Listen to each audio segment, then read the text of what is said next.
So you picked a good topic that, you know, if you look back historically, one of the first things, or even from the time that the first settlers came to America, one of the first things that they really did was establish a school. Education has been extremely important in American history, and even though we've had a lot of problems with it, I think we still have one of the best, in the world, and I think that's pretty well demonstrated by the advances that we've made in the arts and sciences and so on in this country's history. And this is true of Fall Creek. I think probably you know that most of the people in this area came from where? Now I'm going to point because I don't know your names, I'm sorry, but where did they come from? Where did this area was settled, by the time of the Civil War, there 1860s, there were quite a few people in this area. And I don't know if I mentioned it and pass it on to Mr. Ross, and I gave him he gave a wrong date yesterday. Fall Creek was technically established in 1871. I think I said 1877, but it was platted in 1871. But where did the people come from? What country? What European country? Sprechen Sie Deutsch? Where? Germany? Germany, sure. They came from Germany, and in fact, the interesting thing is that almost all of them came from basically one area in Germany, a province which was then called Posen, Posen. It's now part of Poland, but it was called Posen, and you take a look at names, look at the phone directory, and basically all of those people came from that part of Germany. They were relatively prosperous people. Everybody always gets the idea that settlers that came over here were on the lower end of the economic scale. Some of them were, definitely. I have to mention that the Irish were especially. That's Irish. But the Germans were prosperous people. They had money. And one of the first things that they invariably did when they got into, they did two things. They established a school and what else would be important to their lives? Well, most of them made their own. And a church. The first two things that they established were a church and a school. Why did they come then? If they had money and resources, what brought them to America? Escape the draft. Mm-hmm. Partially, yes. It's kind of interesting. Well, I don't know. I don't know how much time we've got, but Europe at the time, the Germans came here primarily after the Civil War, just a little bit before, and primarily after the Civil War, up until about 1890. And if you look at the history of Europe, the history of Germany was a long period of warfare. Germany fighting the French, fighting the Austrians,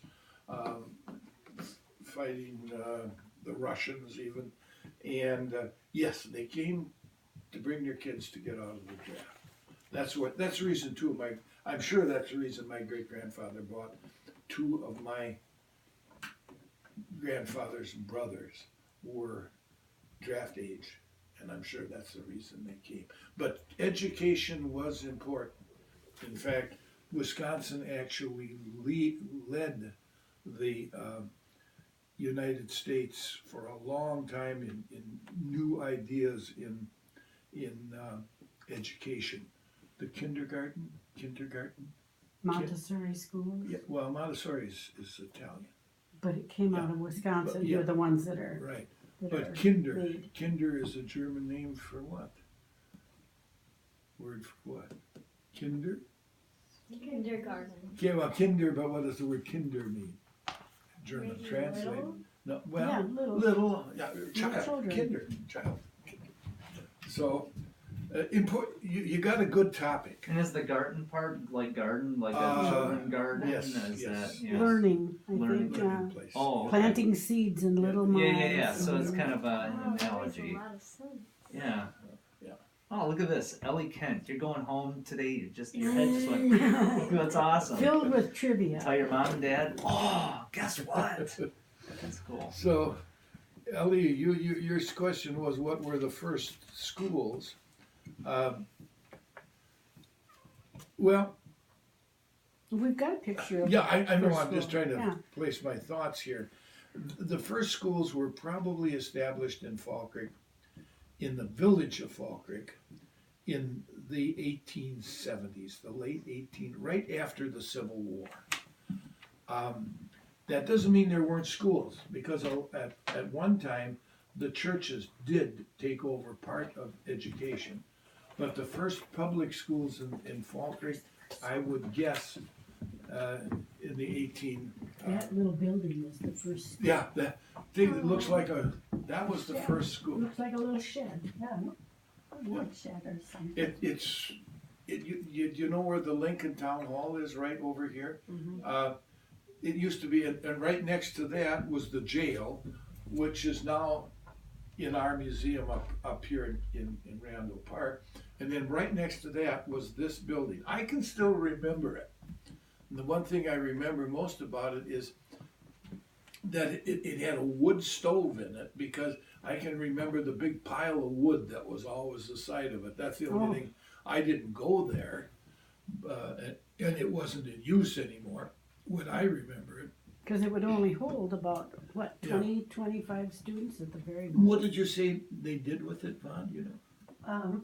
The Rather's blacksmith shop used it for storage. That's right. Then right next to it was Reuther's blacksmith shop, and that's where those two duplexes are right now. There, is that McKinley? Yeah. Okay. But that was the first school. The second one, you got a picture of the second one? I'm not sure. Yeah, well, we do. I know we do, because I looked at it. Are you talking on McKinley, that duplex that has the retaining There's wall? the along No, the no, side? no, and no. high school and That's high school right and across. grade school. That looks like well. a Where house. does See, that's Dave what it live? looks like. He lives on Liberty. All right. If you go east on McKinley, right from Dave's house, which I think I know which one's it, you have the Lincoln Town Hall. Okay, It's yeah. a Then you have next, you have I'm not sure. what you'd had How about was that old the school? jail, county Was it jail, Okay. turned or into the a town house? jail. Then you had It was the moved school. across. Part of And it then on was the moved end, across the You road. had the And then blacksmith shop, there's a house built now. Um, They use the wood to build the which house. started out, I can't think of the name of the people but eventually it was Victing, and then it went to Reuther, Hmm. owned the This was the school. It housed grade school and the high school. for yeah, a and while. wasn't there a school up on top of the hill here at one time? Yvonne? I don't know anything about that. Okay, that's, I think it was down the road from.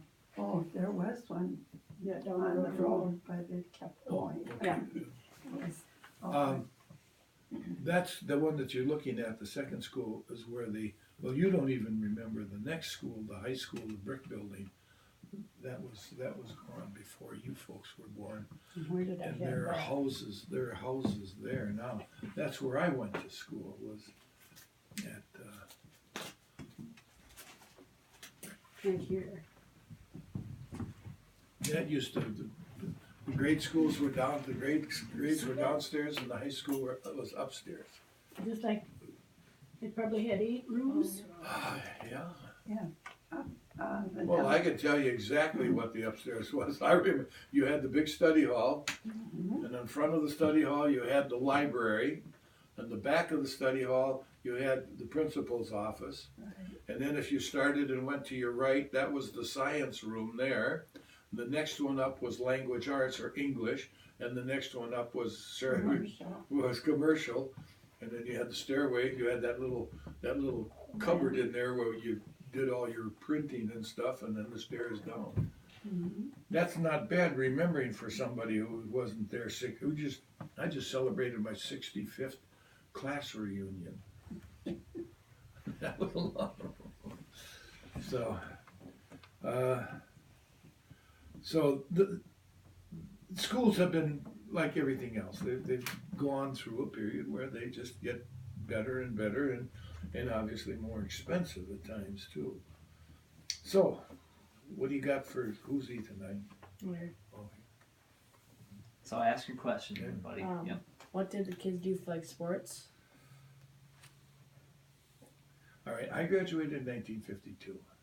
We had two sports at school at that time. We had baseball and we had basketball. We did not have football, track and field. I think one of the things that's Volleyball. being missed, it may not be considered a sport, it's an activity, is all of the time that was spent on creating and enacting plays. Yeah, That was a debate and things that you could do without it. It's not a playing with sport, ball. but it was very important in those early years. I can remember my mother saying each one of the classes had to they had to create and then perform a Can I play. stop you for a Yes. second? And can I have just move this over and get you talking Oh. about this a little bit? Are you okay with that? I guess so. Okay, thanks. I think these guys would just maybe really like to have some of this on the. Oh, no. Okay. All right. So if you can kind of just go back to you were talking about your mother said. Well, one of the things that my mother said in relationship to sports, there were other activities that every high school student was involved in, and that was with declamation or other kinds of forensics kinds of activities and creating plays.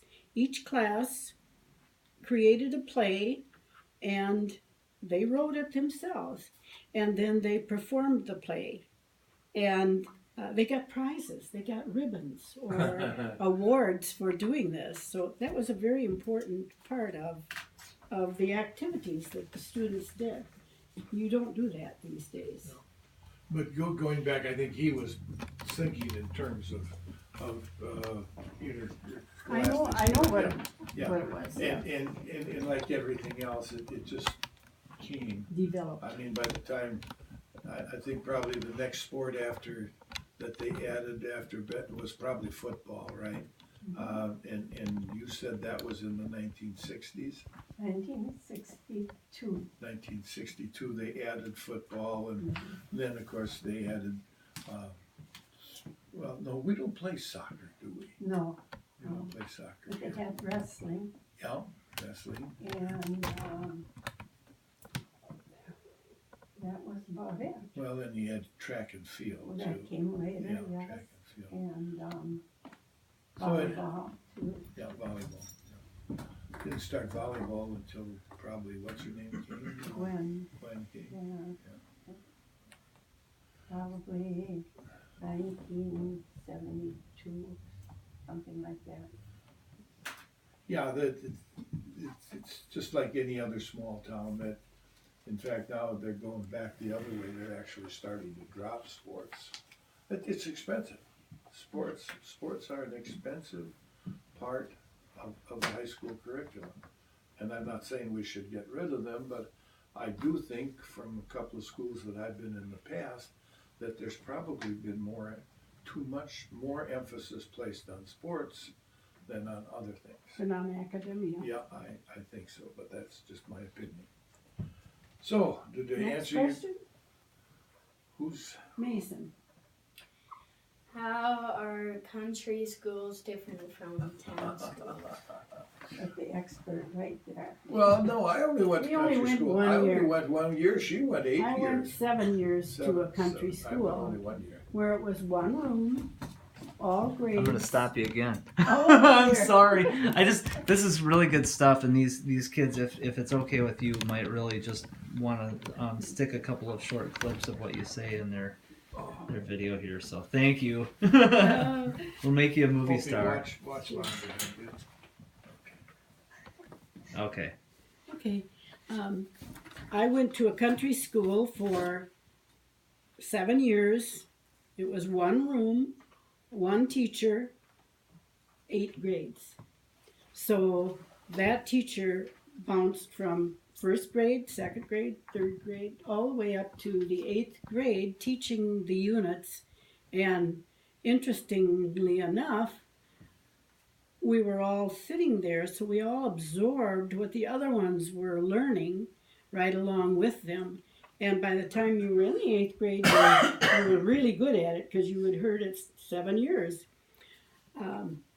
You had a big stove in the middle of, or a corner of a room to heat the school, and as a result, we had hot lunch because the teachers simply put a pan of water on the top of the stove, and at noon we were able to take our jar of soup or hot dish or whatever we had.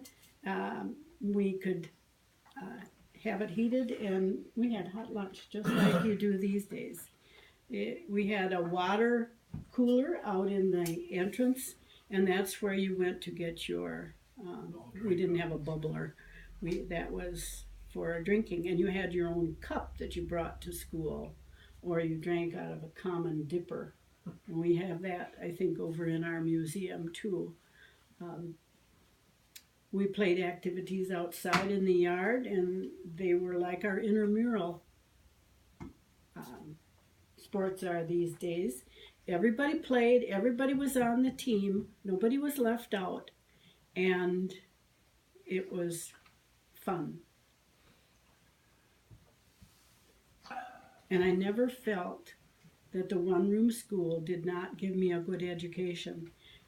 I got my master's degree from University of Minnesota, and I was with people that had graduated from very large colleges working on my degree, and I never felt that the base of education that I had in a one-room school did not outfit me for any institution of learning that I wanted to go to. So it was kind of neat.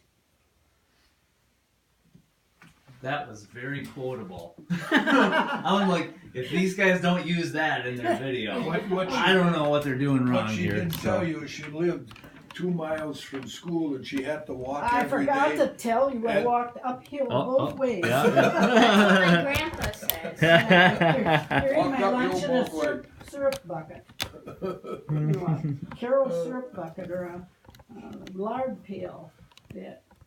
And we used those as our dinner bucket. Had a little bail on it. And Yeah, I went 1 year to a country school right during World War II, and I also have my master's degree. But I went to Fall Creek the other 7 years. But there were a lot of other differences too. You know, the role of the teacher was a lot different.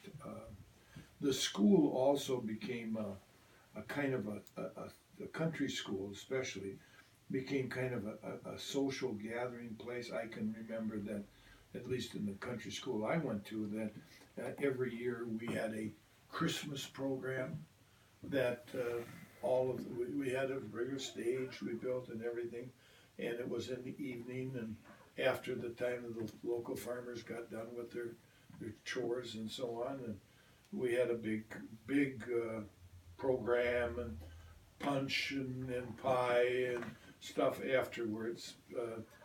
we were handed a little brown bag filled with an apple, an orange, a candy cane, and some peanuts.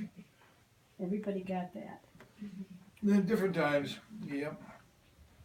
Okay, Next question? Sophie, we gotta. What was their calendar like? Well, One thing that you don't have now in the spring, when the roads were muddy, they weren't all paved with tar. Yeah. The roads were very muddy, and the cars, we had 2 school buses when I was in school. They couldn't go on those muddy roads, so we had mud vacations Yeah, every year, a period in the springtime when we didn't have school. Did you guys want to get Mrs. Melville on camera saying that? Is that something that you would like to use maybe? No, my voice is not. Are you good. sure? That's okay. I won't do it if you're not comfortable. No. That's okay. That's fine. we were talking this morning too about, of course, the big event coming up now in November is deer hunting. Now, when she, more than me, when deer hunting came around that week, most schools around here closed for a week, simply because all the boys were gone. They were all out deer hunting, and a number of girls too, I should point out, that also hunted deer. And but most of your, actually think about it, your school calendar is not real practical.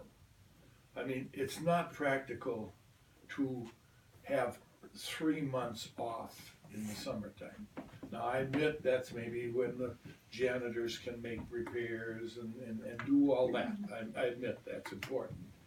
But at the same time, to let a school sit idle for 2 to 3 months, it is not practical use of your Americans' tax dollars. But the reason that began that way was because the boys, the kids were needed on the farm. That's That's right. right. That was what the next point I was going to make is that the school calendar used to be determined basically by what was going on the farms around town. You know, the boys were needed to plow in the spring, so And the girls for the gardens. yeah, and harvest in the fall. So and do all the farm work that had to be done in the summer. So yeah, it was really the farms that determined the school calendar. A lot of schools now are going away from that 10 on and 2 off, because now you can air condition your schools and so on. Okay. Anything else? You're up. How did they get in trouble when they didn't listen? We would never got never. Just ask my own. Well, he's dead now. You can't ask him anymore. You have to stay after school sometimes. Yes. Detention Yeah. was one thing. I don't think we even had detention when I We was. didn't know the word, No, I don't think so. but it was, you had to stay after Yeah, school. yeah. That's what you called it. Yeah. I created timeout when I was teaching junior high. I didn't realize that's what I was doing, but I taught home ec. That's what they called it then. And so I was in a very active situation in most cases. There wasn't a lot of lecturing or reading and writing. We were doing activities. And if I found a student that was misbehaving, I took them out into the hall and I had a chair for them to sit on. And I said, when you settle down and can come back in, just come back in the room. And then I told the students in the room, and you are to say nothing and be accepting of the student as they come back in the room. You may also need to have a timeout. And it worked very well because nobody was severely disciplined, but they had a time where they could cool down and then come back into the situation without any more reprimand. And it worked. It worked. There's a company called Origins, and they run training called Responsive Classroom and Responsive Design. I think they owe you some money in royalties because that's exactly what they teach. Yeah. Is just exactly the way that you said that. Yeah. I had a student once ask me, Mrs. Kunz, why did you punish me for climbing up the bookcase? And I said, well, I simply wrote it up in an anecdotal and sent it to the office, and they got called down and reprimanded. And I said, I didn't think I had to tell you how to behave in a classroom. I thought you would know by now. and it's not acceptable to do that. There's a lot of different attitudes towards school. I've always been impressed by kids here in Falkirk. I really have. And the last year that we taught this class and this year, we were talking about it last night. I mean, the attitude towards education, I think, here is obviously would be a lot different than if you were in a inner city school or something like that. In Oak taught in an inner city school for one time, and I'll just throw it out that one of the students stole her billfold out of her purse. Oh. And While I was showing a movie. And then she's not too smart. She complained to other students that there wasn't enough money in it. So she found out who stole her purse. And one of my students said he had tried to burn down his last school, so they had shipped him over to our school. And I wish I could have followed him through school, because he and I had a kind of a special relationship. He wore his hair down over his eyes. Now this is back in 1959 and 60. And that's a long time ago to be looking like a hippie. And I said, you will not wear your hair like that in my room. And I gave him a comb. And I said, make sure your hair is combed off your eyes when you meet me in the hall. And he did. And I think he respected the fact that I disciplined him, but not necessarily in front of other students. But he had been a real incorrigible student, and apparently had serious problems, but I never had a problem with him. So I'm guessing that when these guys wrote that question, they were hoping to hear about people getting whacked on the knuckles with rulers and stuff like that. That happened. I can attest to that. Wait, what? We had a penmanship teacher. Now, they don't teach penmanship. The Palmer method, was it called the Palmer method, where you had the 3 lines and then you had to go up so far and down. And they taught, you people, I don't think they even teach penmanship anymore in school, do they? Well, all of you with your, talented thumbs and so on. But we would have penmanship class. And she would walk around and look over your shoulder how well you were practicing all of your curlicues and so on. And if you didn't do it right, she slapped your knuckles with a ruler. And she particularly didn't like me, and she didn't use the flat of the ruler. She used the edge. She'd slap right around my hand like that. What was her name? Olson? Who was that? Oh, I won't mention it. Mrs. Olson? Was it Olson? Oh, her. Oh, yeah. The students got whacked every once in a while if they didn't behave. But I think by and large, there was another student and I who didn't really get along too well with our principal, but and I think we probably gave him just cause to get a little angry at us at times. But we never really did anything out of the ordinary, or we didn't try to burn down the school or anything like that. But well, what I think is interesting is we'll hear people say, oh, the kids nowadays, they don't have any respect, and kids nowadays, they don't know how to behave and things like that. But then my wife's grandpa, who was just a little bit older than you guys, and he passed away a couple of years ago, but he told me stories about things that they pulled when they were in school, skipping school, We don't have kids who's, at least over here, we don't have kids skipping school, but he told me about a prank they pulled on one of their teachers where he and his buddies got his car and they managed to actually stick it up on top of the roof of a shed And I'm like, can you imagine what would happen to kids now if they We pulled actually, stuff like that? on Halloween there's a farm right over here at Wilhelm's. We actually took a little calf Oh my and got it to school. We left Benny Green, hid Benny Green, one of her relatives, hid him in the school. And when the janitor locked up for the night Halloween, he opened it up for us. We took that calf, we walked it up 2 flights of stairs, carried it because you can't make a clock. You Yeah, carried it all. No, it was a little one. It wasn't a real big one. And then to get onto the roof, remember in the commercial room there was a ladder that went onto the roof of the school. We went up and we tied the calf to the flagpole. So the next morning when the janitor came to put the flag up in the morning, here was this calf looking down at him, 2 stories. But that was fun. We didn't really hurt anything. Yamps got his calf back.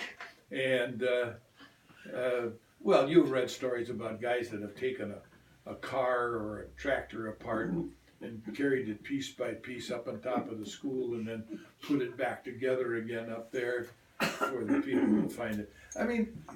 We were no angels.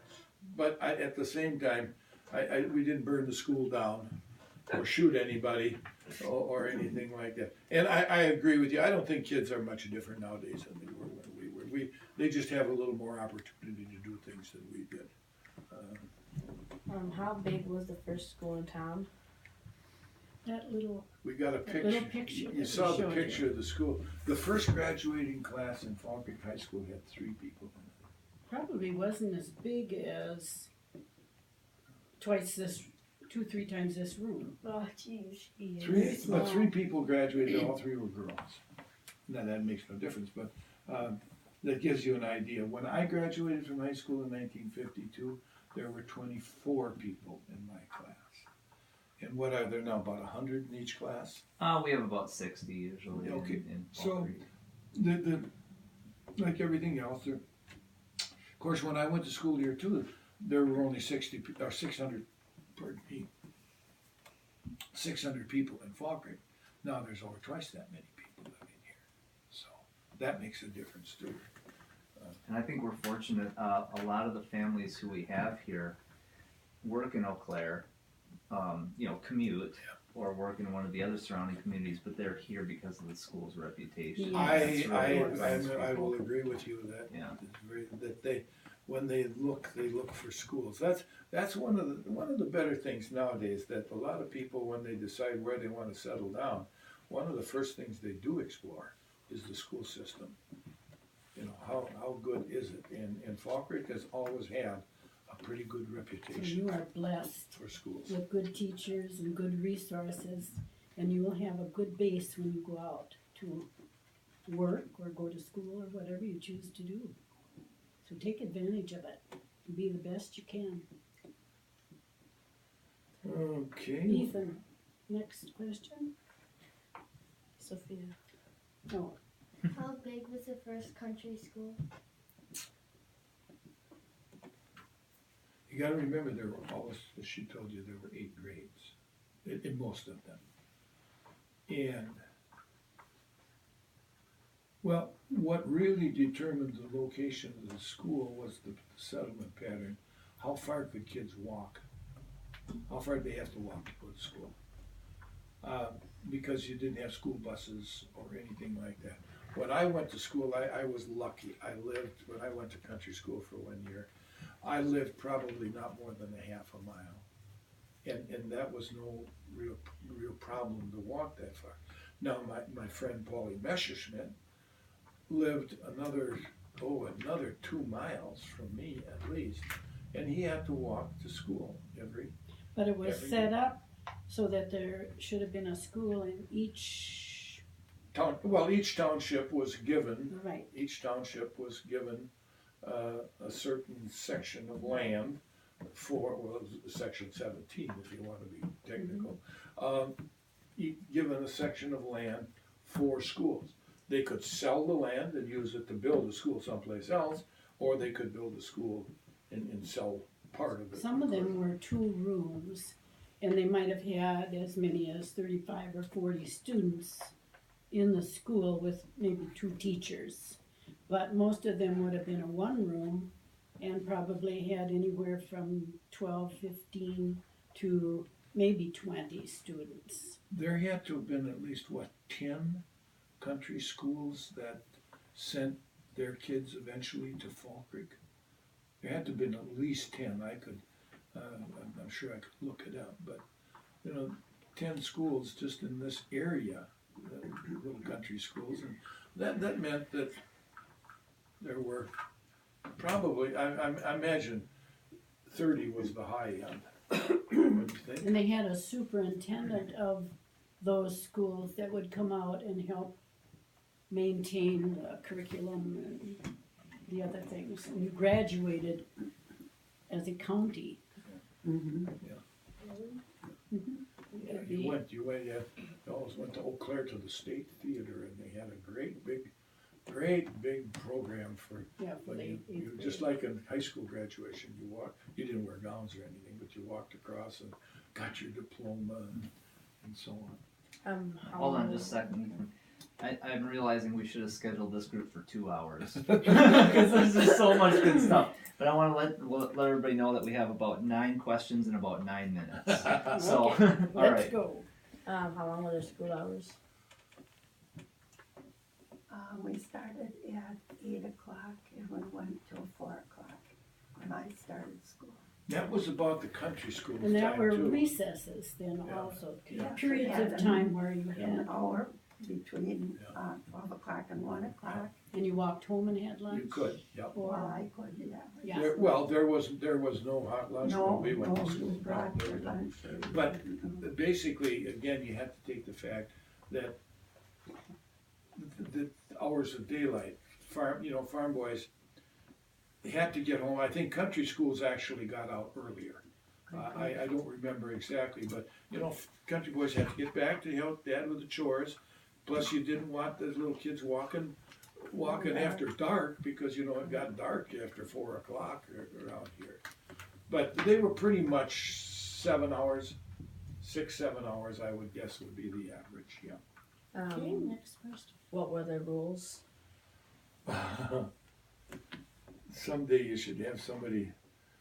They're written. There's some real interesting Written rules, There's some yeah. really interesting ones Oh, for teachers and for students. You guys saw the ones for teachers, right? Yeah. Or About starting the fire in the morning and yeah, because you wrote down some of them right here about not talking to men and being home. But yeah, so you found Yeah, that I twice wrote in the Sights rest and of Sounds, them. right? Yep. So they know those, but you guys probably want to know more about some maybe rules for students that were different then than they are now. I would say the dress rules were unwritten in a sense, but there was a code of well-dressed student or a properly dressed student. And it was just ordinary clothes yeah, but yeah, okay. that were acceptable. Girls did not wear slacks, No. Yeah, except for maybe a sports event when I was in school. What we did, when it was cold, we'd wear our slacks underneath. Underneath the skirts, skirt. and then you take them off and when you hung up your clothes. Yeah. And the high school up here, the old high school, had a room on the stairs were on 2 levels, and on the middle of the 2 levels, you had a place where we all hung our clothes when it was cold outside, but I was no angel. You didn't chew gum. You didn't Oh, bring that's right. water pistols, Yeah. Believe it or not, you did not chew gum. That was one of the rules. and you wouldn't have had a telephone in the classroom. Oh gosh. And you didn't wear your cap. You didn't wear your cap, right? We don't let you guys do that either, do we? No. Oh, you can chew gum, can't you? We let them chew gum, yeah. If we don't see, the funny thing is, my rule on gum is you can have it as long as I don't see it, hear it, or find it stuck to anything. So Okay. as soon as one of those happens, then it's like out. So basically, you could have had gum that way too if the teacher never saw it. Oh Heard yeah, it, or there were found it some on people that anything. are real sneaky chewing Yeah. gum. The girls especially, they could sneaky chew gum all the time if they wanted to. Next question. Oh, it's killing. Did you, what, How far did they travel to go to their school? Less than 2 miles, probably, country in schools, country yeah. schools. Basically, it was determined how far could you walk. And if You you know. could go across the Well, yeah, but field or over the hill, you know, on a path rather than around on the road, it Yeah. cut down a lot of your walking. I think Jerry Schilling had yeah, well, mentioned my they friend, cut my friend across that, my friend the that fields. had to walk 2 miles, he always cut across the Yeah. fields to my house. But again, it was basically, you know, even though the times were much different, how long did you want little kids out on basically the roads, because that's what they walked to, at least in country school. You know, here in town, as Mrs. Melville said, we always came home for dinner. We had an hour off for noon, and what you would call an open school today. We could go home and eat, which we did. There was no hot lunch or anything like that. I think they started it the year I graduated. I think they did. Mhm. And that was because there was so much government surplus food. Yeah. Okay, What did they study in school? well, pretty much basics. You still have to, well, you're not in high school yet. Oh, diagram sentences. Spelling, Spelling. math, Pretty much the basics. yeah. Yeah, you know, math, and later on, of course,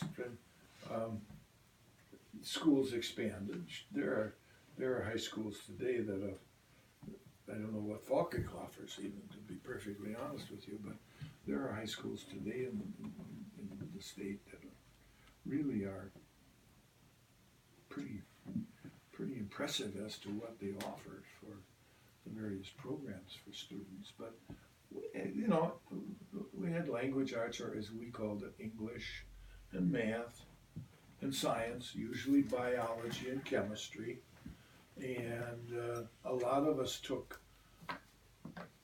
typing, because in those days, if we knew or we had any inclination that we were going on to college, we knew we had to know how to type. Now, of course, all you have to do is know how to use your thumbs, right? These guys have keyboard in class. Do you? They do. Yeah, I do. yeah. Yep. In fact, I understand They're not actually on a they can type typewriter, though. fast. They can type faster on keyboard than they can on an old-fashioned typewriter. I read that someplace. I Well, think. one of the interesting things I read is that the QWERTY layout of the keyboard, you know, where all the letters are on the keyboard, they're where they are because there's a more efficient way that you can place the letters on there. But with the early typewriters where the arms would swing up like that, Yes. you're using those common letters and they kept jamming with each other, Yeah, you that's know? right, yeah. And so they actually had to slow people down on their typing, so they actually put letters on the keyboard in a place that makes it slower to type. And we still I never use it. heard that. You know, we still use it that way, but it like they're because the most common letters you really want them right at your fingertips, and that's Sure. not quite the way that the keyboard's laid out. Yeah. It's interesting. And we have one of those old typewriters over there, and We have some interesting machines. Yeah, we've got one at home too, real old. Free Next time? question, next question. Did they have free time at school? Yes, we called it recess. Recess. which basically meant we went outside the building. And jumped around and played ball and We didn't have organized FIAD like physical ed. we just like did you kids some do. physical activity, Yeah. kind of like they do before school, in the school. Jumping rope. and Yes, Yeah, yeah. all that playing On the with swings jacks. and- Yeah, it was, you know, today Marbles. you're much more. Well, 13, I don't know, we can maybe answer that. Yeah, Yeah, we did. just like, Is it like 35 students? It's like 20, 15, 20, mhm. 15, 20. And Mason, What did most people do after school? Well, if you were in high school, this time of year, after school, I would have walked home, picked up my rifle, and walked off. I lived right on the edge of town, walked down in the creek bottoms down here, and tried to shoot a few squirrels or maybe a rabbit or something like that, because we did eat wild game when I was in school. I would have helped my mother. Yeah, well, I never had any real chores. We roller skated in the spring, and as soon as the sidewalks were clear, we got those old clamp-on roller skates. Yeah. And then, and another thing it might have been if you had homework, the rule was to do your homework first. So you might have grabbed a bite to eat and then settled down to do your homework, so then you were free for the evening. We didn't have, believe it or not, we come from an era before even television. We couldn't go home, and if I was your age, when I was your age, we did not have television yet. We didn't get television until after that. We obviously did not have computers or cell phones or Game Boys or anything like that. And on a farm you had pets. Yeah. And you spent time with the kittens or the dog or some of those things. They were really important social part of your growing up, because you didn't have a lot of people. We played outdoors a lot, and we played together as groups. We had our group. Everybody had a group that basically you chummed around with, you ran around with, and occasionally you got in trouble with. But that's not the case today. We come into town a lot. We go by a home that we know that there are two boys in that family, and that they've lived there for at least 2, maybe 3 years already. And I have seen those boys maybe 2 or 3 times. Never see them outdoors. I had a favorite tree that I had a limb that I could climb up and sit on and read, and that's where I spent a lot of my time. I had 2 older brothers and 1 younger brother at that time. Later on I had 2 baby sisters too, but I didn't have somebody to play with, so I read a lot, and I read in a favorite spot, which was on a tree limb. And I can remember the last time I thought about it, I was in high school, and I was dating, and I was up in that tree when my boyfriend drove into the yard, and I thought, oh my goodness, he's going to see me up in that tree. So I waited until the car went around the house and it jumped stayed down. in the family. Yeah.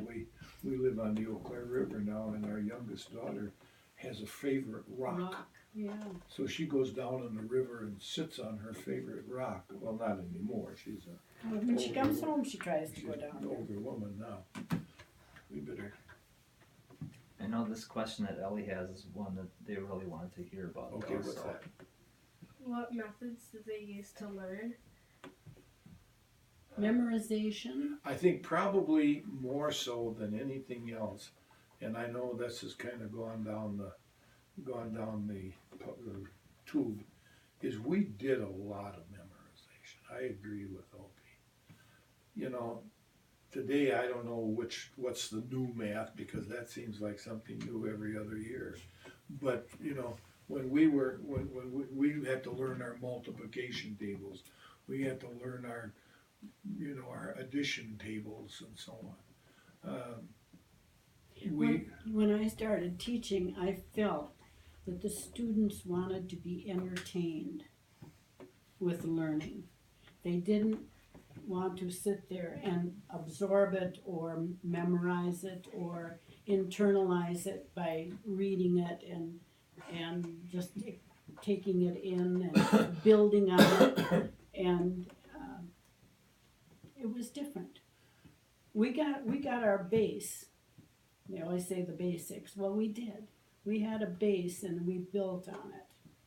but much of it was that we had to take the information in and save it in our computer brain and then use it to build more steps in learning.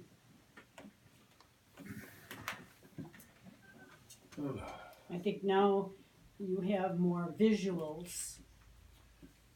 And of course, in my case, I was teaching by them doing. And I had a motto that I used for teaching, and that was to demonstrate and do. And if I demonstrated something to the student and then they repeated it, they learned it and were able to then build on that. Did they learn with kids that were older or younger than them? We taught the same age level when we were teaching. Yeah, by the time, we taught I taught, we were both in a relatively large But city. going to school, City, yes, we either had, you might have had the 5th and 6th grade in the room. Or in my case, I had 1 through 8. So we were learning from them as well as, In the country school. yes, in the country Yeah. school, as well as, learning our own class well. All right, Ellie, I'm gonna hand this off to you to keep track of that for your group here for starters.